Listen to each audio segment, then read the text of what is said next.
Right now, I would like to take the time to discuss something with you. I tell you, it's an incredible thing. The beauty of madness is seductive. It is.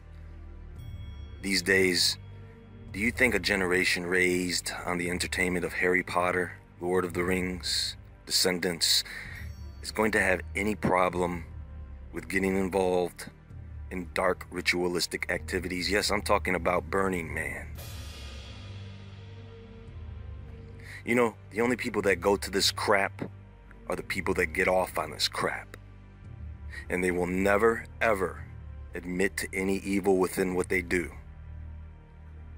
When they were cautious at first, they were cautious. They did wonder, they did question it. But they didn't listen to that voice, they didn't hear it. And so they got caught up. And now every year they gather in rebellion. Because that is what Burning Man is all about. It is about the great rebellion taking place, not against man, but against God. And it is not just about the burning of a giant wooden man, no. It is about the burning of morality and faith within mankind.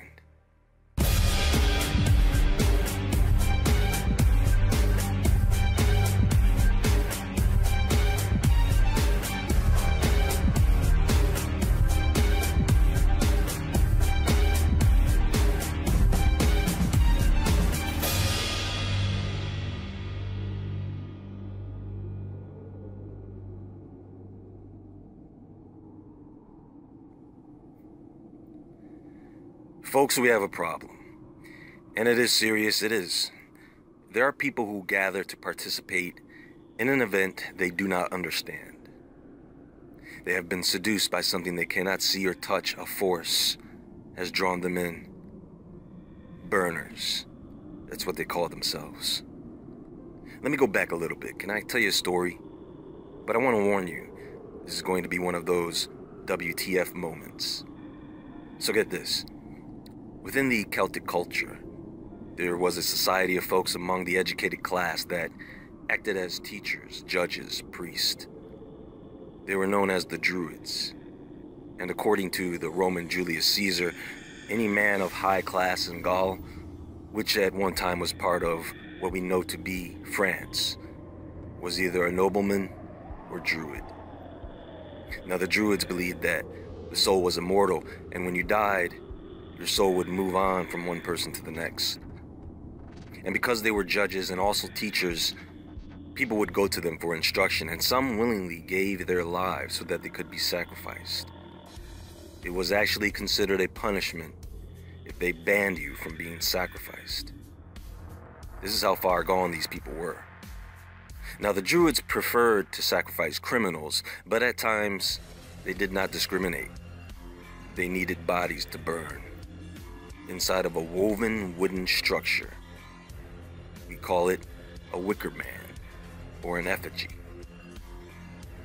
So those of you who have seen a few of my most recent videos, you should have a pretty good idea of what this is all about and the way it works. To put it simply, there are people who have a narcissistic lust for supernatural power. In order to get that power, they have to rebel against God and commit an act of worship to these dark forces. And the best way to do that is through human sacrifice. It is the ultimate spit in God's face move, and that attracts these dark entities. And when this is done, they will take hold. So why would anyone in their right mind mock this behavior?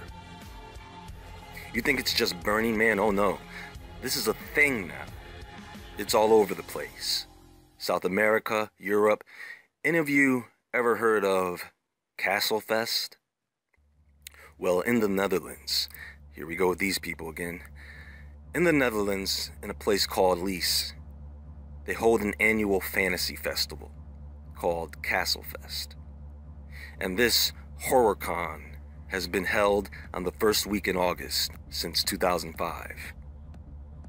In the gardens of Castle Keukenhof. You know, I'll give it to them. At least they're in a garden with their clothes on, instead of out in the hot, life-sucking desert half naked. And their tickets are cheaper too. Did you know that the tickets for Burning Man, on top of everything else you have to pay for, is so expensive that they have a low-income ticket application? I kid you not. But like Burning Man, this event is nothing short of a nightmare. And yes, they burn their own version of the Wicker Man every year. Now, Burning Man is held in the Black Rock Desert in Nevada, a temporary metal city called Black Rock City. This has been an annual event since 1986, and it is held from August 28th to September 5th. That's just over a week in the desert, folks. So while everyone else was enjoying the hurricane, nearly 70,000 people, 70,000 self-righteous, degenerate jackasses, thought it would be a good idea to hop in their RVs, trucks, and cars and drive, and sometimes skydive, into the Nevada desert like they're freaking Mad Max on Fury Road, so they can enter George Miller's version of Club Ibiza for a week. And they actually have a Thunderdome where people fight in 100-degree weather. You think the Wicker Man is the only thing burning there? No, everybody's burning, baby. What person goes out into the desert sun with no clothes? Who goes out into the desert half naked? Are they crazy? Yes, they are.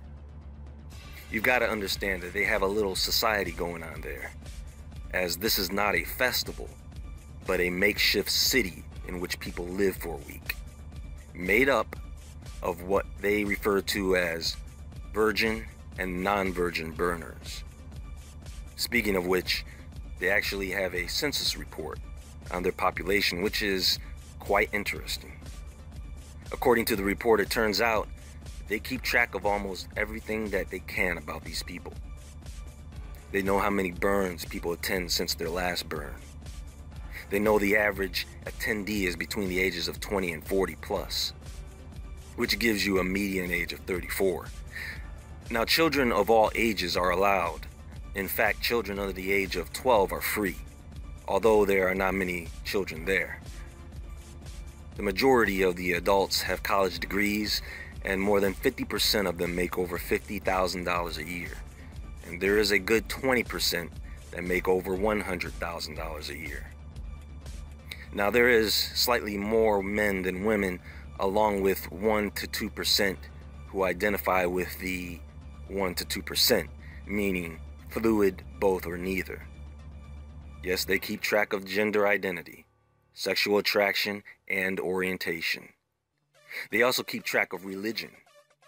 Now, over 70% of the people there don't have a religion, but there is a strong 17% of those people who are Catholic, Christian, and Jewish. And they've got actual pagans beat by a good 15%. So the majority of people who attend are from the US, although you have people from all over the world, with a few well-known YouTubers and celebrities in the mix.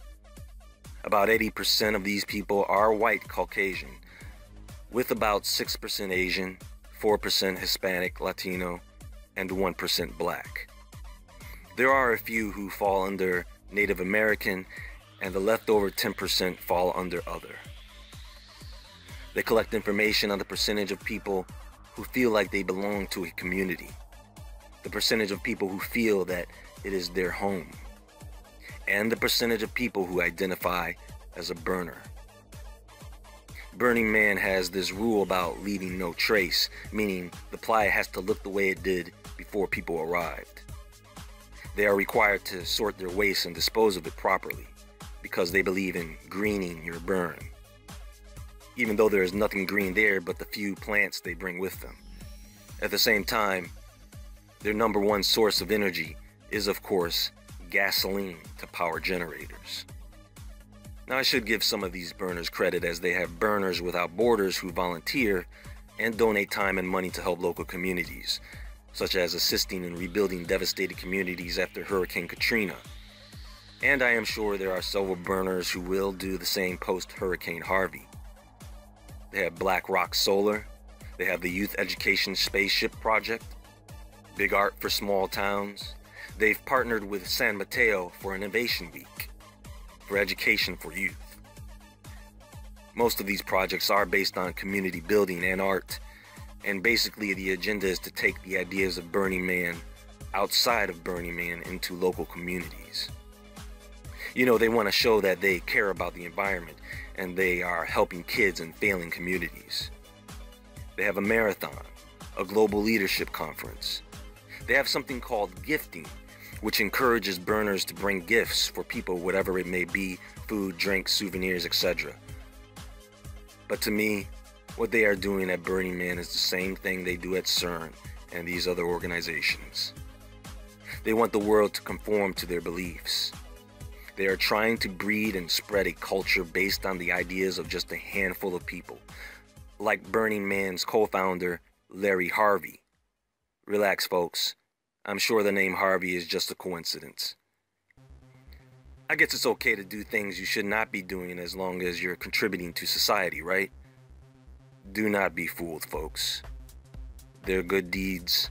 This is all for public consumption to keep this thing from being shut down if they didn't do these things.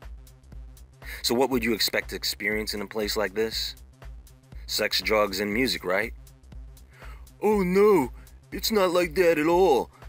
You need to open your mind and become one with the dust. It's about art, man. Love and peace, brah. Oh yeah? Then how come all I see is sex, drugs, and music? Satan here, Satan there. Sluts as far as the eye can see. Am I missing something?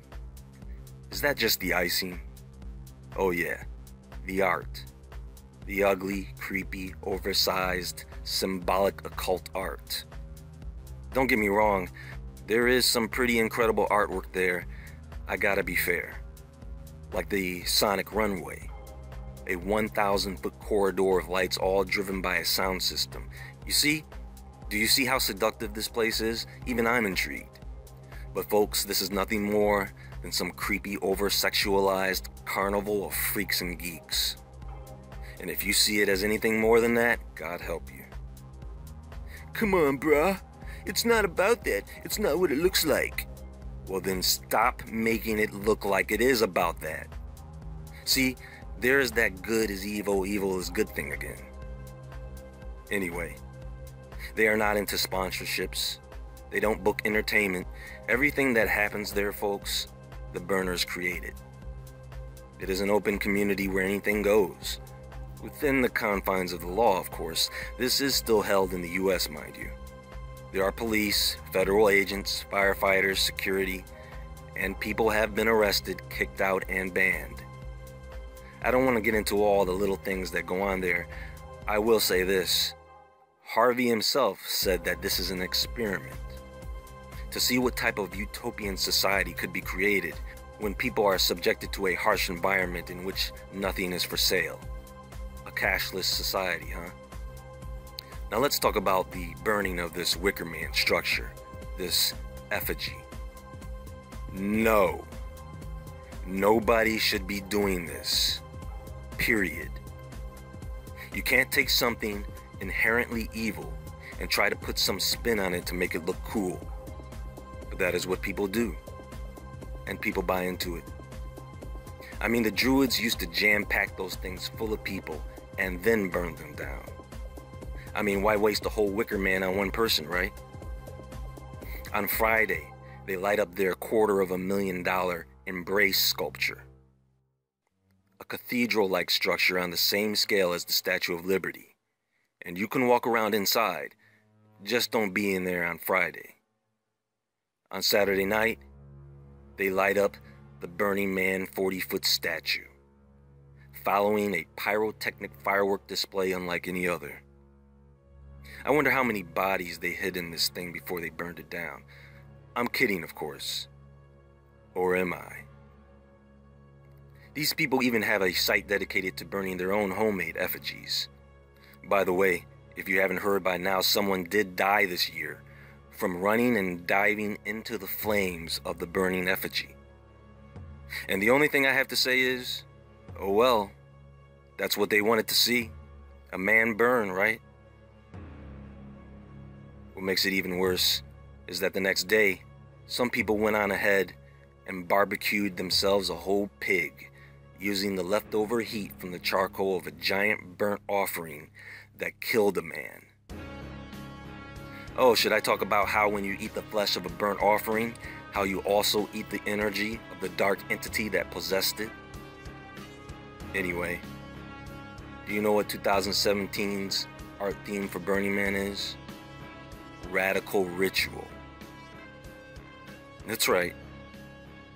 Larry Harvey writes, and this is on the Burning Man website, beyond the dogmas, creeds, and metaphysical ideas of religion, there is immediate experience. It is from the primal world that living faith arises. In 2017, we will invite participants to create interactive rites, ritual processions, elaborate images, shrines, icons, temples, and visions. Our theme will occupy the ambiguous ground that lies between reverence and ridicule, faith and belief, the absurd and the stunningly sublime. The human urge to make events, objects, actions, and personalities sacred is protean. It can fix on and inhabit anyone or anything. This year, our art theme will release this spirit into the Black Rock Desert.